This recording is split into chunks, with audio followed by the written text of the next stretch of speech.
Harvard professor Shoshana Zuboff is sometimes called the Karl Marx of our time.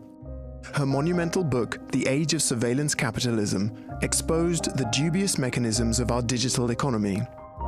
According to Zuboff, our personal and private experiences have been hijacked by Silicon Valley and used as the raw material for extremely profitable digital products. The term surveillance capitalism is not an arbitrary term.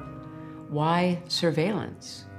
Because it must be operations that are engineered as undetectable, indecipherable, cloaked in rhetoric that aims to misdirect, obfuscate, and just downright bamboozle all of us, all the time.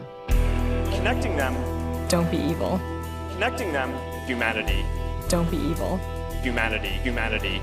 It's about empowerment of the individual. The future is private. What really happens with your Facebook photos? Why are there hidden microphones in Google Nest? And Pokemon Go exposed as child molesters? In this episode of Backlight, Shoshana Zuboff reveals how Silicon Valley deceives us so well.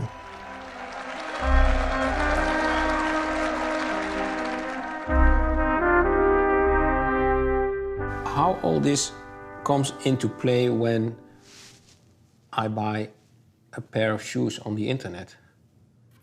Well, you know, some people will say to me, but Professor Zuboff, I like those targeted ads.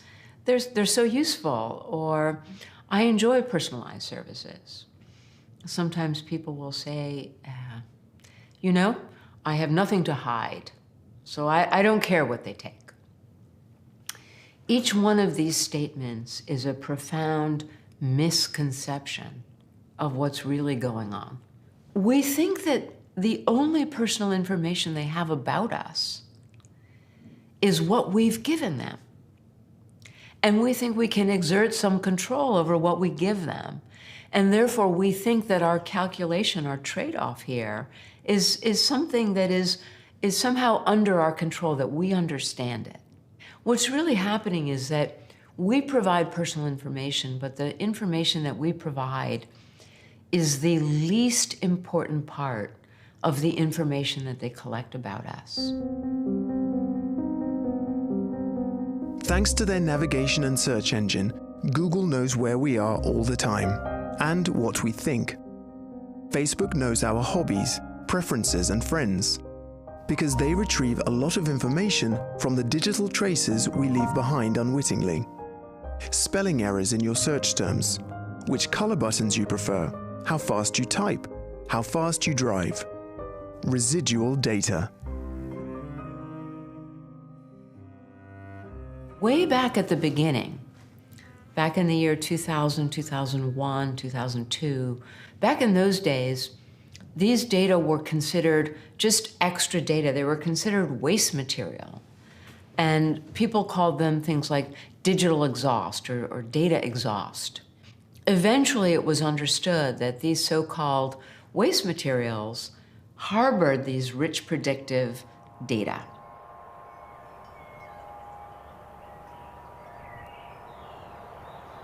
The search information we retain, we do for quality purposes. So for example, the Google spell checker, our Did You Mean feature that appears on Google, has been built using long periods of data around, you know, someone issuing a query and then issuing another corrected query right after that, and us learning those corrections. And it actually takes more than 30 days worth of data to build the world-class spell corrector that we have. The companies like to say, we collect data so that we can improve our service. And that's true. They collect data, and some of it is used to improve the service to you. But even more of it is analyzed to train what they call models, patterns of human behavior. So once I have big training models, I can see how people with these characteristics typically behave over time. And that allows me to fit your data right into that arc and to predict what you're likely to do, not only now, but soon and later. This is what I call behavioral surplus. These data streams filled with these rich predictive data. Why surplus? Because right from the start, these were more data than was required to improve products and services. Once you have the behavioral surplus, the comprehensive behavioral data of hundreds of millions of people, you can start predicting the preferences of specific groups. Think popular shoes for male managers, or the preferred restaurant of a group of people sharing the same zip code. Maybe they do a prediction of where I have dinner tonight, or how can I imagine what they will predict about me? Well, you know, at the simplest level, they may predict the kind of food you're in the mood for right now, and then sell that prediction, auction that prediction to their business customers in the restaurant business, who will then send you a very quick ad. We know you're in the mood for a delicious pasta dish tonight. We can invite you to our restaurant, and here's a discount coupon. There are some people who are saying, well, it's very improbable that those targeted ads really can achieve something, because people have their own will and they will not buy some shoes just because there is an ad in front of them. You know, I think one of the misconceptions that it's really important for us to move away from is that surveillance capitalism is something that is only manifest in our lives when we're online, or somehow it's only restricted to online targeted advertising. It's easy for us to say, oh, these things don't affect me. The fact is, this is being conducted at a layer that is not accessible to us. We have no idea what today's algorithms can predict about us, or what behavioral data they use to do it. A simple thing like buying a certain kind of shampoo can divulge essential information about us. For example, the New York Times reported a case of a supermarket chain that knew a girl was pregnant even before she did, or was prepared to share the news. The market's algorithms discovered that the girl switched from fragrant shampoos to more neutral-smelling products. Since the olfactory sensors of pregnant women become stronger, the market algorithm assumed this girl must be pregnant. Her father didn't know, until he was repeatedly sent special offers for baby products. Thanks to the analysis of trillions of terabytes of behavioral data that we unwittingly leave around the digital domain, big tech sometimes knows us better than we know ourselves. They can predict things like our personality, our emotions, our sexual orientation, our political orientation, a whole range of things that we never, ever intended to disclose. The predictive value that big tech can glean from residual data is huge. The family photos we post on our Facebook pages contain residual data from which vast amounts of valuable knowledge can be distilled. Let's say I put my children's birthday party photo album on the web, on the Facebook pages. What we don't understand is that the most important thing there are not the photos per se. It's the predictive signals that these companies can lift from the photos.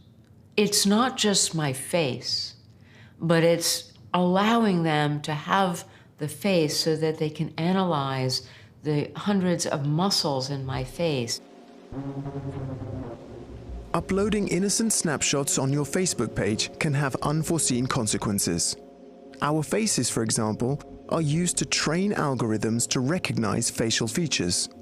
And we have absolutely no idea what that facial recognition software is used for. These data streams with these rich predictive signals are fed into the new factories, the computational factories, analyzed for predictions of human behavior, and these predictions are then sold.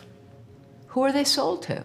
They're not sold to us. We are not the customers. They're sold to businesses, to business customers who want to maximize our value to their business, whatever it may be. They use information from our faces, which we've given billions and billions of photos to Facebook to train models for facial recognition. Those models are then sold to military operations, some of them in China. And those Chinese operations do many things, including imprisoning the Uyghur, a subset of the Uyghur Muslim population in China, in what is rightly regarded as an open-air prison, where they actually don't have to have people behind bars because they track and follow them constantly through facial recognition. The knowledge obtained from our residual data can be sold to anyone. Facial recognition software, for instance, might be sold to a Chinese company that supports the oppression of the Uyghurs in China, or that helps track down advocates of democracy in Hong Kong. That way, our precious family photos might be used by Facebook to facilitate authoritarian regimes. And our privacy is guaranteed. Because it's not our faces that are sold, it's the residual data scraped off them.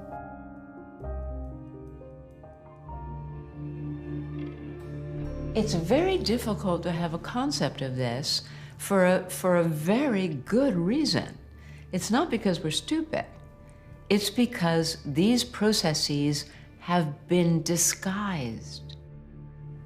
They operate in stealth. They have been engineered to be indecipherable, to be undetectable, to create ignorance in a vast group of all of us that they call users. Our ignorance is their bliss.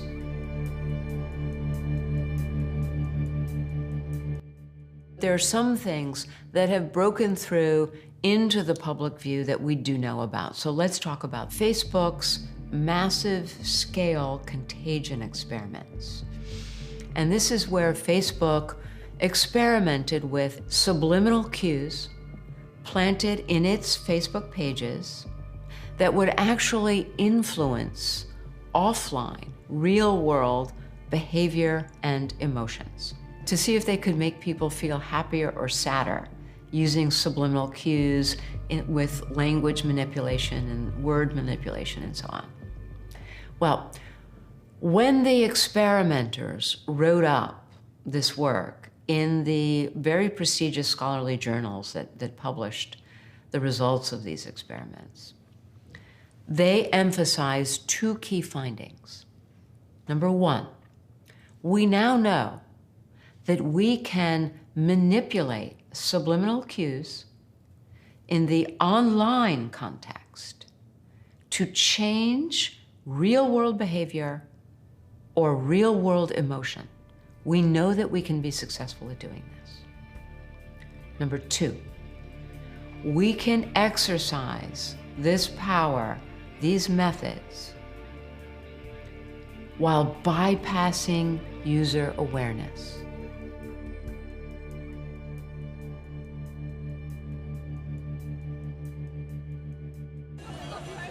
Een grote groep Pokémon Go-spelers heeft met elkaar afgesproken in Leeuwarden.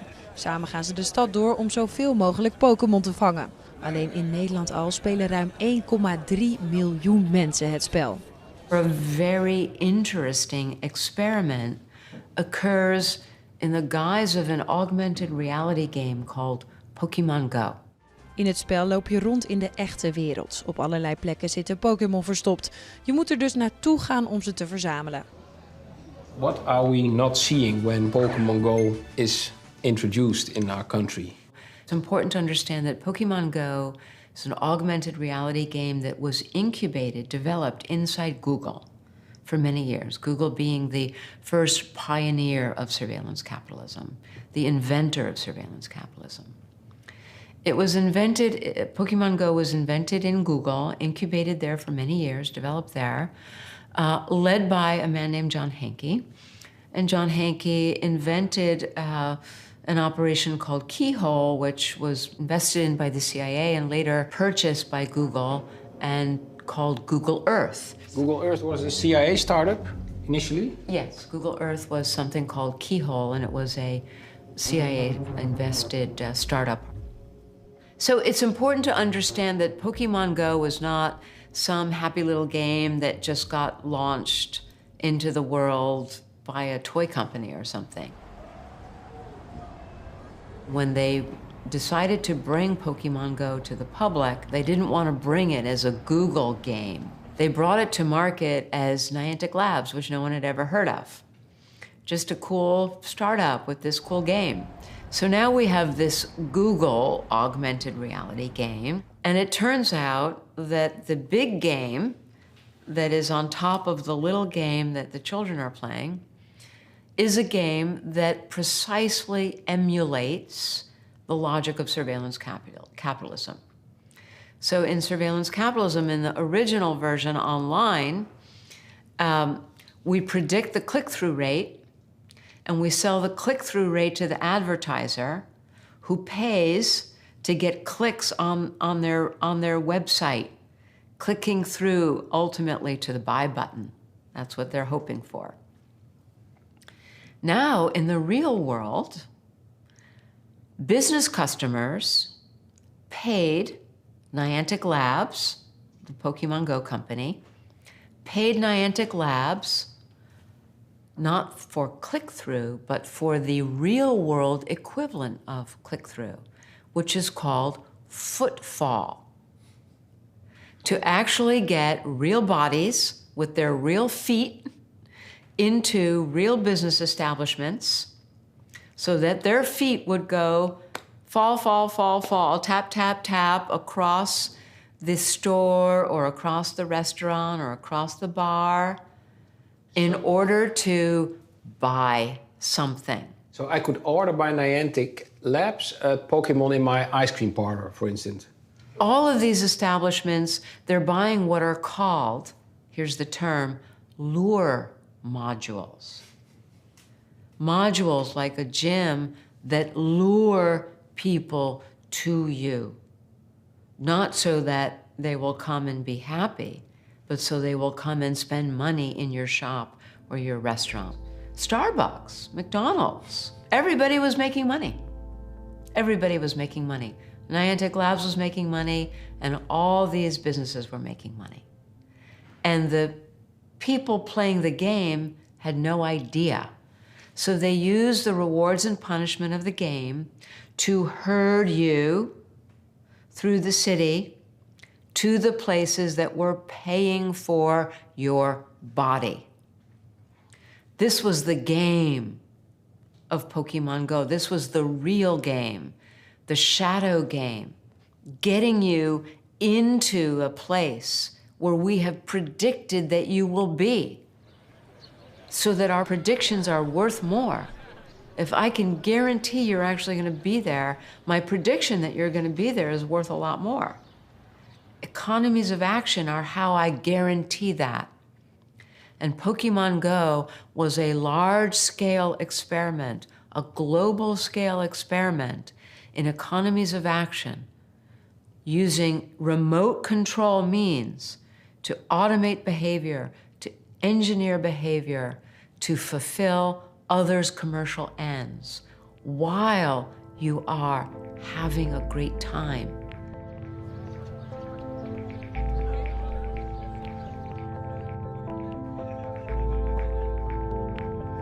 You are intended to be in the feeling of being served.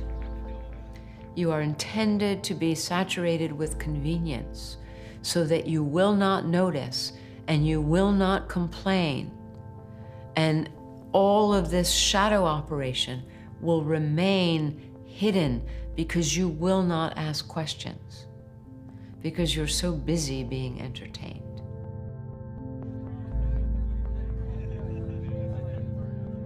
So it's no longer enough to just have what you're doing online, you're browsing, you're sending messages, you're sending emails. We want to know about your walk in the park. We want to know about what you're doing in your car. We want to know about your home and what you're doing in your home. What if home security was different? What if it looked different?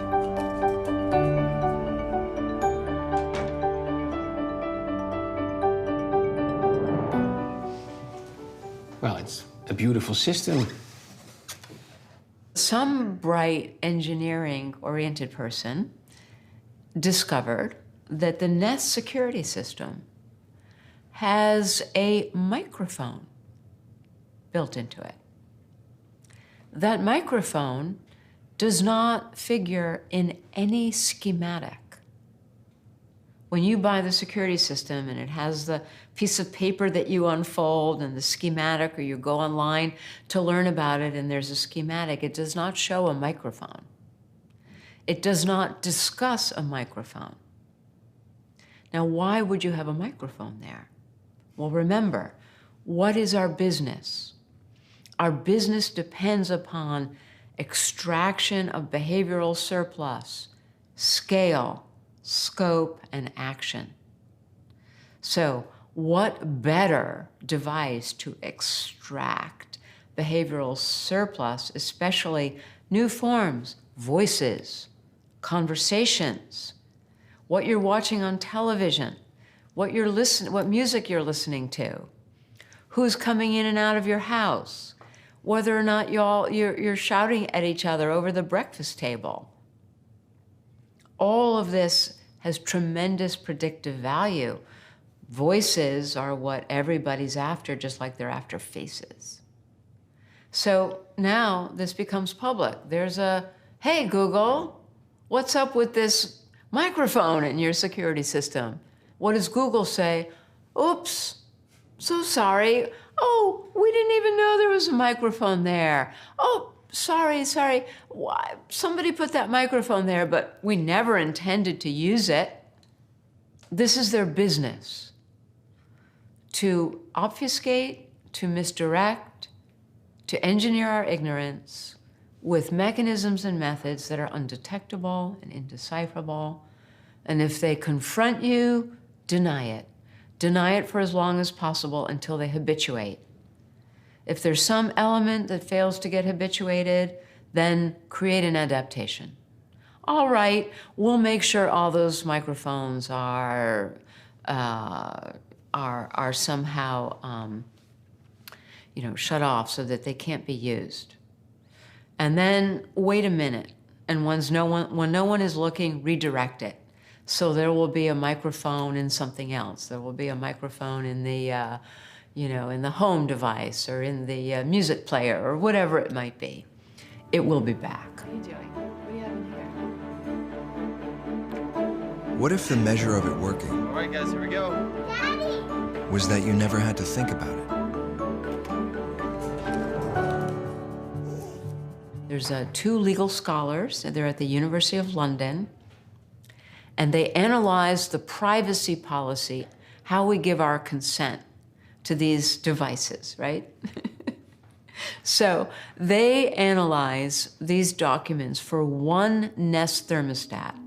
What happens is the thermostat collects data, it sends those data to third parties, and those third parties send data to third parties ad infinitum, an infinite regress, where your data is going goodness knows where. And no company takes responsibility for what the third parties that it's sending your data to may do with your data. Nest will say, if you don't want us to take your data and you don't want us to send it on to third parties, that's okay, but be aware that without your data, we will stop supporting the functionality of your thermostat. We will stop upgrading the software. Be aware that the smoke detector may no longer work. Be aware that the pipes in your home may freeze. So now the functionality of the device is held hostage to your agreeing to the privacy contract. And they say, by the way, even if you agree and we maintain the functionality, we're sending it to these other third parties, and they're going to use it the way they choose, and we take no responsibility for what they do with it. All right. So now, these two scholars do an analysis of one Nest thermostat, and what they conclude is that given these arrangements, any self-respecting consumer, anyone who's even a little bit vigilant about their consumption habits, should review a minimum of 1,000 privacy contracts in order to install just one single Nest thermostat in your home. You have 3 minutes to exit. What if it gave you time? And what you really need from home security? A sense of security. So they start extracting data at scale. First, it's everything you do online, and then pretty soon they need more data, but then they also discover that we need varieties of data. It's not just volume, but it's different qualities of data.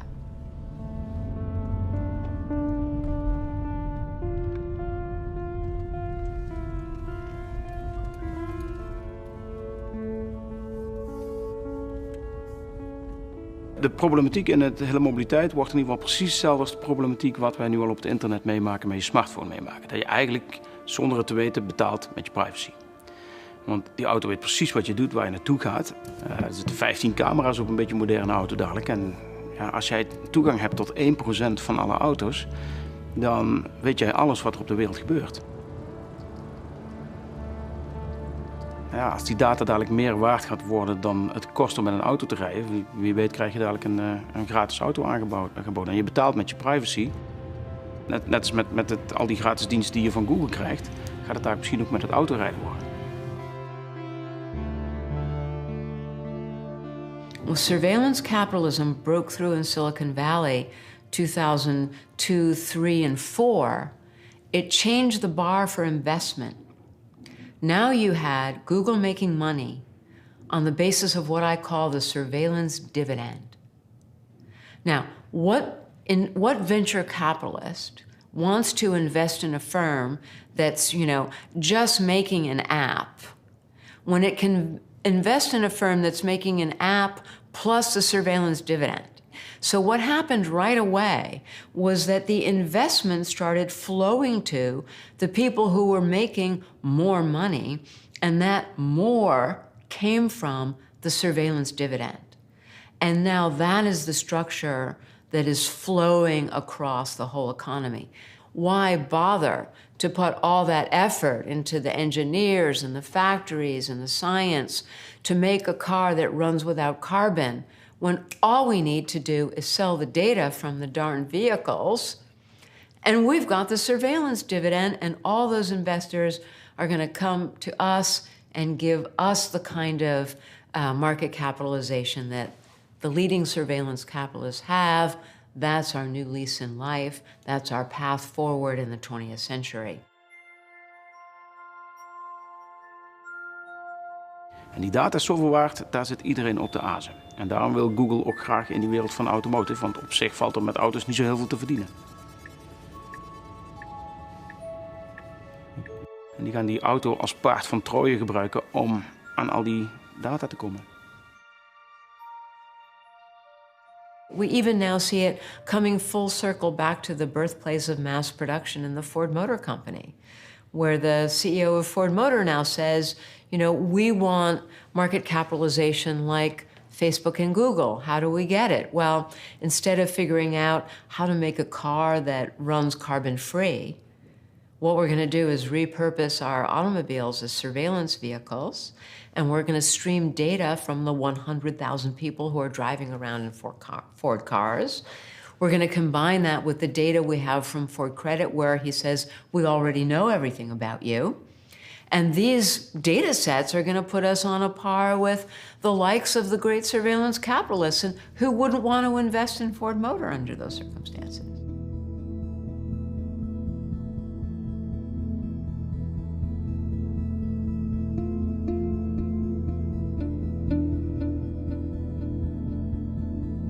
The primary economy, what we perceive as primary economy, build a nice car, grow some nice food, build a house, means zilch in this surveillance economy. So this began with Android. Once Google acquired the ability to make the Android phone, there were a lot of people in Google who said, oh, this is fantastic. Now we have a phone like Apple, and we can sell a phone and we can make a great margin on that phone. And that margin is going to fund our profits, and this is going to make us really rich. But the wiser heads in Google prevailed. The people who already understood surveillance capitalism prevailed. And they said just the opposite. We want the phone and everything associated with the phone to be as cheap as possible. In fact, if we can get the price to zero, that's even better. We want everybody to have a phone, because the more they have the phone and the more they spend time on the phone, the more data we get from them. The more behavioral surplus streams into our supply chains. So if we can give it away, we're going to give it away. Google's free mobile operating system, Android, means Google holds the key to almost 90% of the world's smartphones. In order to obtain as much data as possible from all these cell phones, Google experimented with network balloons in those parts of the world where mobile internet is not available. Facebook, not to be outdone, flew network drones over growing markets and offered free internet in combination with the Facebook app. And connecting them represents one of the greatest opportunities available to humanity today. Hi, Mark. Why are you showing so much interest in India? Answer honestly. Our mission is to give everyone in the world the power to share what's important to them and to connect every person in the world. Aware of the potential dangers of American data robbery, India politely declined the offer and made do without Zuckerberg's generosity. In other parts of the world, Facebook's true intentions are becoming clearer every day. But we need whistleblowers for that. Facebook is happy to take our data, but not prepared to share information on how the company works. So this is a document written by Facebook executives in Australia, and what they told their business customers there was that we have so much data about 6.6 million Australian young adults and teenagers. As a result of that, we can predict mood shifts. We can predict when they feel stressed, fatigued, anxious, inferior, frightened. All of these kinds of very personal feelings. And we can alert you the exact moment when they are most likely to need a confidence boost. Let's say there's a young person who's contemplating a date over the weekend, and it's now Thursday night, and their anxiety is peaking, and they need a confidence boost. If you send them an ad for a sexy black leather jacket, send it right now, offer free delivery, tell them you'll have it at their door by the time they wake up in the morning, give them a discount coupon, right? You're gonna sell that black leather jacket. Do it now, and we can tell you the exact moment when they are at peak vulnerability. That is real. That's happening. And if you don't believe me, all you have to do is just pivot a few degrees to something that happened in 2018. And what is that? That came from yet another whistleblower. His name was Chris Wiley. And he told us about Cambridge Analytica. Chris Wiley, a former employee of the British company Cambridge Analytica, sounded the alarm about the methods used by this political marketing business. Cambridge Analytica used the Facebook data of more than 80 million Americans to analyze the best ways of manipulating American voters. One of the things that Chris Wiley said when he broke this story with The Guardian back in 2018 is he said, we knew so much about so many individuals that we could understand their inner demons. And we could figure out how to target those demons, how to target their fear, how to target their anger, how to target their paranoia. And with those targets, we could trigger those emotions.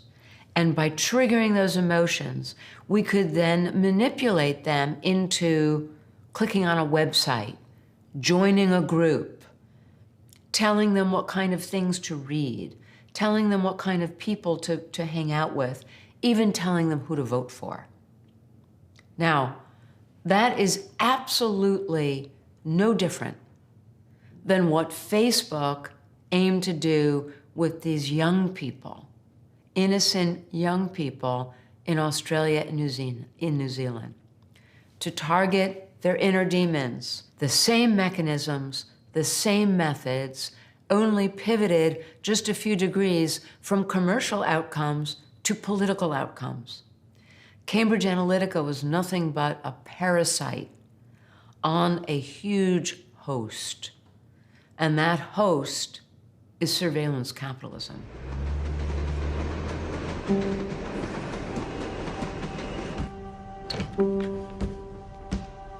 Hi, Ella. Hope you're settling in okay. You know how I always say, everything you need is already within you? The truth is, there's only so much you can do by yourself. Welcome to the office. We all need people to get where we're going. Ask yourself who you're going to do it with.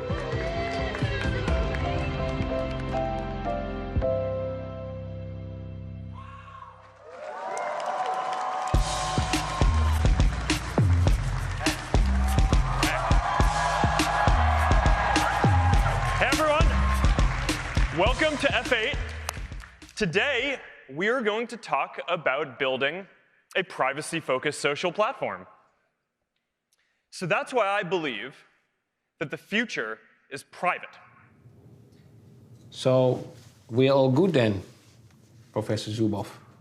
Well, in June 2019, which happened to be just a couple of months after that grand announcement that the future is private, there was a very interesting court case that was being tried before a California judge.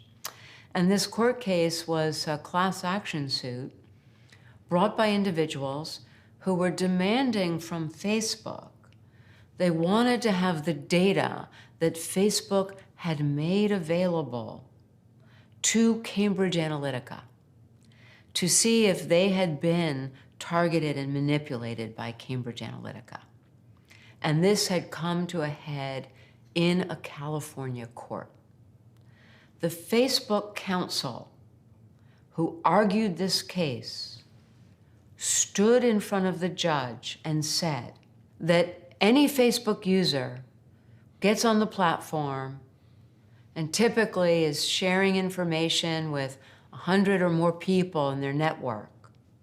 Once you've done that, you have no expectation of privacy that would make you legitimately able to claim any kind of privacy right in a suit like this or any other kind of privacy-oriented suit. And so here we have, again, the public operation and the shadow operation. What's happening backstage is a lawyer standing in front of a judge saying, no Facebook user has any legitimate expectation of privacy. This is the next chapter for our services.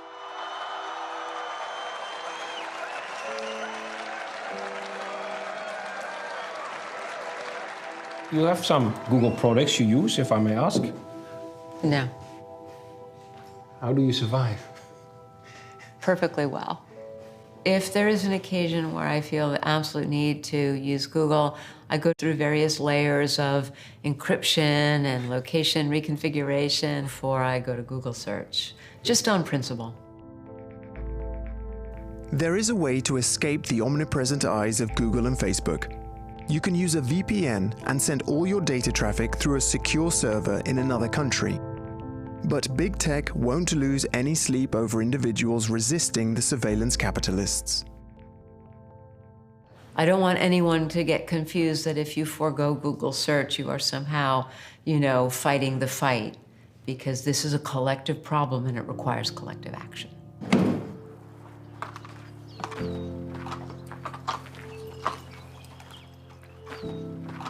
With us Amish, we are dependent on public transportation for any distance. And local travel, we do it in our slow way. And I think the horse and buggy slows us down and really helps the overall value that we're trying to create and preserve and not get carried away.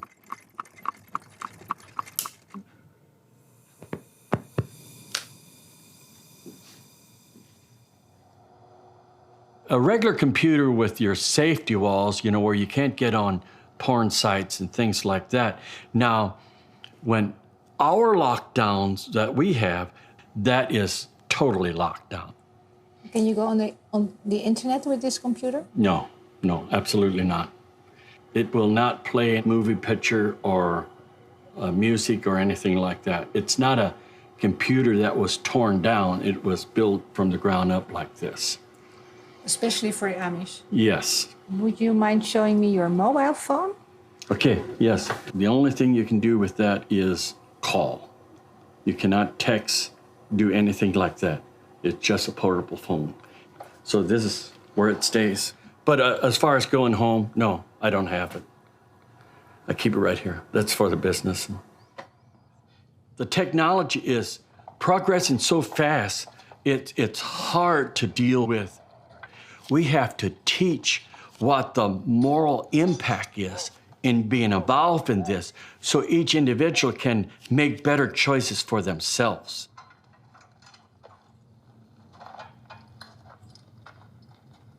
We use technology as long as we use it and it doesn't get to the point where it uses us and controls us. That's the bottom line of it. It's kind of strange that these people, from whom you can say are living in the past, maybe they're living in the future. It was just a minute ago that we didn't have many of these tools, and we were fine. We lived rich and full lives. We had close connections and friends and family. So, having said that, I want to recognize that there's a lot that the digital brings to our lives. And we deserve to have all of that. But we deserve to have it without paying the price of surveillance capitalism. And right now, we are in that kind of classic Faustian bargain. 21st century citizens should not have to make the choice of either essentially, going analog or living in a world where our self-determination, our privacy are destroyed for the sake of this market logic. That is unacceptable. And let's also not be naive. You get the wrong people in charge of our government at any moment, and they look over their shoulders at the rich control possibilities offered by these new systems. And there will come a time when, even in the West, even in our democratic societies, our government will be tempted to annex these capabilities and use them over us and against us. Let's not be naive about that. When we decide to resist surveillance capitalism, right now, while it lives in the market dynamic, We are also preserving our democratic future and the kinds of checks and balances that we will need going forward in an information civilization if we are to preserve freedom and democracy for another generation. The European Union already has legislation with which it regularly wraps American tech businesses over the knuckles. Google was fined several $1 billion because it had abused its monopoly position. In theory, European citizens are protected against data robbery by regulations for fair competition and by the GDPR, the General Data Protection Regulation. And do you think that the EU data protection law is a step in the good direction, or is it sufficient? We have privacy laws, and the GDPR is the furthest frontier of our privacy laws. And we have antitrust laws.